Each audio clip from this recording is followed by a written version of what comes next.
జై శ్రీరామ్ మిత్రులారా, ఒక చిన్న చర్చ వేడిగా జరుగుతుంది. దాని గురించి నేను మాట్లాడదలుచుకొని ఇప్పుడు ఈ వీడియో చేస్తున్నాను. విషయం ఏంటంటే, నరేంద్ర మోడీ గారు, రేవంత్ రెడ్డి గారు ఒకే వేదిక పైన కూర్చున్నప్పుడు రేవంత్ రెడ్డి గారు మాట్లాడిన మాట ఏంటంటే, రాజకీయాలకు అతీతంగా మనము ఇక్కడ కలుసుకున్నాము, ఇలా మాట్లాడుతున్నాము అని చెప్పారు. బాగుంది, అది అక్కడ దాకా చాలా బాగుంది.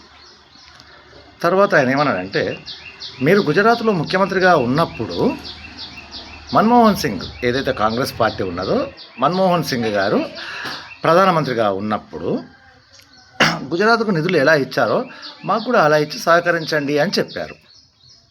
అన్నప్పుడు నరేంద్ర మోడీ గారు సందర్భోచితంగా హాస్యాస్పదంగా సున్నితంగా అతను మాట్లాడిన విషయం ఏంటంటే,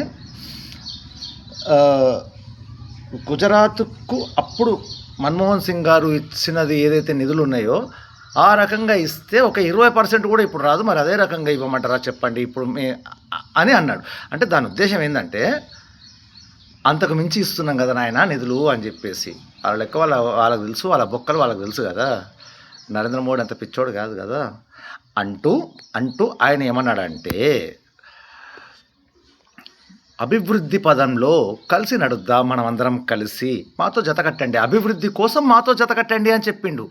దీన్ని ఎన్ని రకాలుగా మాట్లాడుతున్నారంటే, ఒక్కొక్కరు నరేంద్ర మోడీ రేవంత్ రెడ్డిని రమ్మంటున్నాడు, మా పార్టీలకు పిలుస్తున్నాడు అని చెప్పేసి మాట్లాడుతున్నారు. బీజేపీకి ఒకరిని బతిమలాడుకునే అవసరం లేదు. ఒకరిని బతిమిలాడి బాములాడి గీములాడి వాని కాలు మొక్కి గీములాడుకునే పరిస్థితి బీజేపీకి రాదు.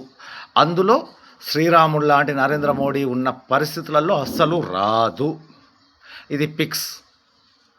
ఆయన అన్న మాటల్ని వక్రీకరించి మాట్లాడి వక్ర భాష్యాలు చెప్పే మీ అందరికీ చెప్తున్నా, నేను చెప్పదలుచుకున్నాను ఈ మాట. మ్యాక్సిమం నేను వీడియోలకు దూరంగా ఉందాం అనుకుంటున్నా, నా స్టేట్మెంట్లకు నా స్టేటస్లకు దూరంగా ఉందాం అనుకుంటున్నా. అయినా తప్పట్లేదు, మీరు చెప్పే వక్ర భాష్యాలు తట్టుకోలేక కొన్నిసార్లు చెప్పాల్సి వస్తుంది. అందుకు మాత్రమే ఈ వీడియో. జై శ్రీరామ్, జై తెలంగాణ, జై హిందూ. Thank you.